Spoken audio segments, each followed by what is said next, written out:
Jason has returned to Port Charles, but the man who walked back into town is fundamentally changed by the horrific trauma of his WSB captivity. We have seen him endure pain before, but the psychological torture he experienced while locked away in that facility has completely rewired his brain. He is no longer the silent, obedient soldier who simply takes orders and eliminates threats for the mob. He is looking at the world through a completely different lens now. His primary focus is his son, Danny Morgan, who recently made a heartbreaking confession to Jack Brennan to clear Jason's name regarding the shooting of Ross Cullum. Jason realizes that the mob life has brought nothing but pain, danger, and tragedy to his loved ones, and he is finally ready to walk away from the violence. But walking away from the mob does not mean walking away from power. If you ask me, Jason is about to look deep into his roots, past the leather jacket and the motorcycle, all the way back to the billionaire blood running through his veins. He is a Quartermaine. For years he rejected that name, treating it like a curse that brought him nothing but misery. But what happens when the ultimate enforcer realizes that true, untouchable power does not come from a gun, but from a corporate boardroom? Since the legendary Edward Quartermaine passed away, the Quartermaine Empire has never truly regained its former glorious dominance. Sure, the company still exists, and they still throw their weight around at General Hospital, but they have lacked a visionary, ruthless leader to usher them into a new era of absolute supremacy. Edward was a shark, a man who commanded respect and fear in equal measure. Jason has that exact same ruthlessness, only he has spent his life applying it to the criminal underworld. Now, he is about to apply it to corporate warfare. But that's not even the craziest part. I am convinced that Jason Morgan is going to make a bombshell decision that will send shockwaves through every single mansion in Port Charles. He is going to reclaim his Quartermaine heritage and aggressively seize control of the family enterprise. Think about the sheer magnitude of this shift. The WSB captivity stripped away his illusions. He knows that as long as he is a mobster, he and Danny will always be targets for rival gangs, dirty agents, and ambitious prosecutors. But as the CEO of a multi-billion-dollar legitimate global conglomerate, he becomes untouchable. He can protect his family with an army of corporate lawyers, purchased politicians, and endless wealth, rather than a handful of armed guards. Jason is not just going to step into a corner office. He is going to orchestrate a hostile takeover that will make Edward Quartermaine look like a saint. He wants to rewrite the entire history of his family and build the most powerful corporate empire this side of the country has ever seen. Now, let us talk about Tracy Quartermaine. Oh, guys, my heart is already pounding just thinking about the absolute meltdown Tracy is going to have. For years, Tracy has viewed herself as the sole rightful protector of Edward's legacy. She has fought tooth and nail, scheming and plotting against anyone who dared to challenge her authority over the family business. She currently believes she has everything under control, especially with her recent maneuvers regarding the hospital board and her ongoing vicious feud with Willow Kane. Tracy is so busy insulting Willow and secretly supporting Brooklyn's malicious framing plot that she is completely blind to the real threat. Tracy is completely unprepared for the storm that is Jason Morgan. When Jason walks into the Quartermaine mansion, not as a brooding outcast, but as a man demanding his birthright, Tracy's entire world is going to crumble. She will fight him, of course she will, but Tracy relies on emotional manipulation and long-buried secrets. Jason relies on cold, hard, calculated execution, but that's not even the craziest part. The ensuing civil war within the Quartermaine family is going to be a jaw-dropping twist of epic proportion. Every single member of that family is going to be forced to choose a side. Will Michael Corinthos side with the aunt who just bonded with him over their mutual hatred of Willow, or will he stand behind his uncle Jason, the man who has saved his life more times than we can count? Brooklyn is already drowning in her own guilt and marital collapse over framing Willow for the hit and run. How is she going to handle a massive corporate war tearing her family apart? Jason is going to systematically dismantle Tracy's support system. He will prove to the board, to the shareholders, and to the family that Tracy's emotional, petty grievances are holding the empire back.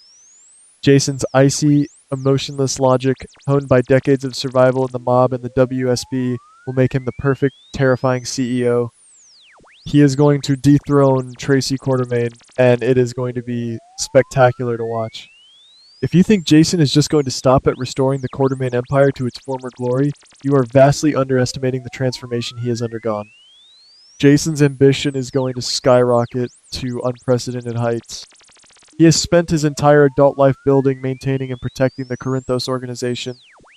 He knows exactly how to build an empire from the ground up, how to manage complex logistics, eliminate competition, and secure absolute, unwavering loyalty.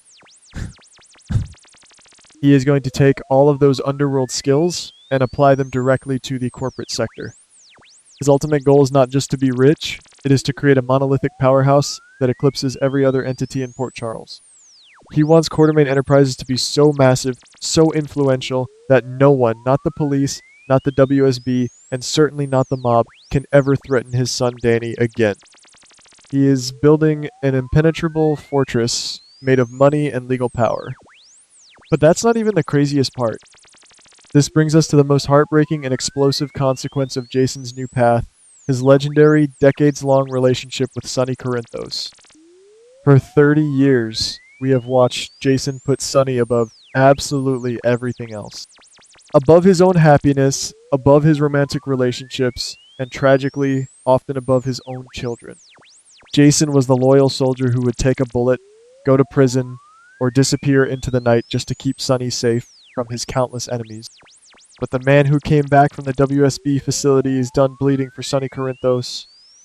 Jason has realized that Sonny's world is chaotic, selfish, and ultimately destructive. We are already seeing the cracks forming in their brotherhood. Jason is deeply concerned and disgusted that Sonny has welcomed Rick Lansing back into his inner circle.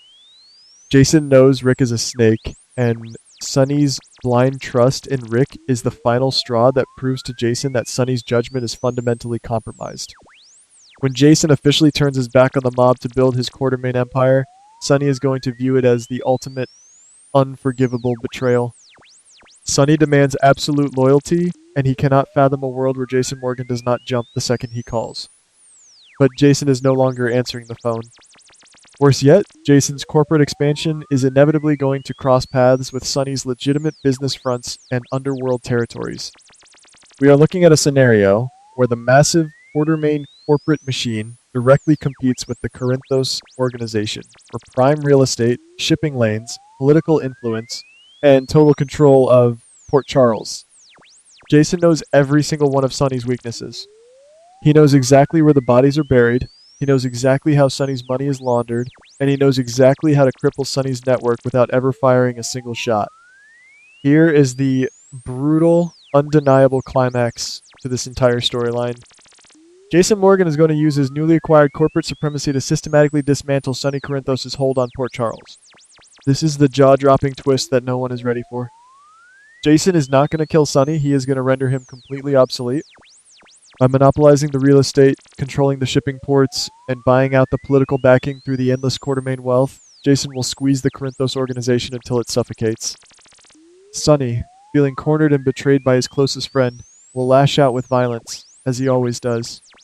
But Jason will counter with injunctions, corporate buyouts, and overwhelming legal force. The two biggest titans of Port Charles, former brothers in arms, are going to engage in an all-out war that will wreak devastation on the entire town. It is going to be the most epic, heart-wrenching clash of power we have seen in decades. You have to understand the deep psychological warfare at play here. Sonny has always relied on Jason to be his enforcer, his impenetrable shield, his voice of cold reason. Without Jason standing by his side, Sonny is unraveling. He is relying on people like Rick Lansing, which only proves how desperate and isolated the mob boss has become. Meanwhile, Jason is thriving in his new environment. The WSB tried to break him, but instead they forged a diamond. Jason is cold, calculating, and completely detached from the emotional manipulation that Sonny has used to control him for decades. When Sonny tries to guilt-trip Jason, bringing up their past brotherhood and all the sacrifices they made for each other, Jason is simply going to look at him with those dead, icy blue eyes and tell him that it is strictly business. That chilling coldness is going to drive Sonny absolutely insane, pushing him to make reckless, dangerous mistakes that will only accelerate his downfall. And sitting right in the middle of this explosive, town-destroying war is young Danny Morgan. Danny just risked everything confessing to Jack Brennan about Rocco Falconeri shooting Ross Cullum, all just to save his father from prison. Jason sees that reckless loyalty and realizes with utter horror that Danny is turning into him. That is Jason's greatest nightmare. By taking over the Quartermaine Empire, Jason is trying to hand Danny a legacy of legitimacy, immense wealth, and safety. He wants Danny to wear a tailored suit, not a leather jacket. He wants Danny to run corporate board meetings, not execute mob hits in dark alleys. But Sonny is not going to let Danny go easily. Sonny views Danny as family, as an extension of his own criminal legacy. I fully expect Sonny to try and manipulate Danny, turning the boy against his own father by convincing him that Jason has sold out and abandoned their true mob family. The battle for Danny's soul will be the devastating emotional core of this corporate war. We can already see the seeds of this conflict being planted with the General Hospital Board of Directors. Tracy is furious about new appointments and is throwing her weight around the nurses' station, clashing with Elizabeth Baldwin. Laura Collins is proposing a new member, which could be Sonny himself or Martin Gray. Imagine the absolute chaos if Jason Morgan, as the newly crowned head of the Quartermaine family, steps into that boardroom. He would have the financial power to veto Sonny, overrule Tracy, and dictate the entire future of the hospital that bears his family's legacy. This is where the first major battle will take place. A boardroom brawl where Jason flexes his new financial muscles, publicly humiliating Tracy Quartermaine and blocking Sonny's desperate attempts to legitimize his mob money through the hospital. It will be the defining moment the entire town realizes that the enforcer is dead and the Quartermaine king has arrived. As we brace ourselves for this incredible shift, we have to ask ourselves, who will survive this war? Carly Spencer is going to be torn apart. She loves Jason with all her heart, but she is deeply tied to Sonny and the life they built. She is currently distracted by her passionate, secret romance with the fugitive Valentine Cassadine. But when the war between Jason and Sonny erupts, Carly will be forced to choose a side. And knowing Carly, she will try to play both sides to keep the peace, which will only infuriate Jason more. Jason is demanding absolute loyalty to his new vision, and if Carly cannot support his corporate takeover and his departure from Sonny's shadow, Jason might just cut her out of his life too. The long-buried secret of Jason's true potential as a Quartermaine has finally been unearthed, and he is ready to burn down his past to build his future. The stage is set for a historic, earth-shattering confrontation that will leave no one unscathed. Jason Quartermaine is back, armed with billions of dollars, a ruthless corporate strategy, and a heart hardened by WSB torture. He is coming for Tracy's throne, and he is coming for Sonny's empire.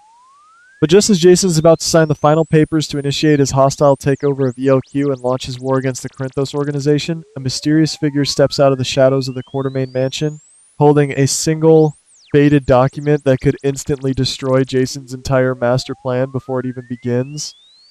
Who is holding the key to the Quartermaine legacy, and what terrifying truth are they about to reveal?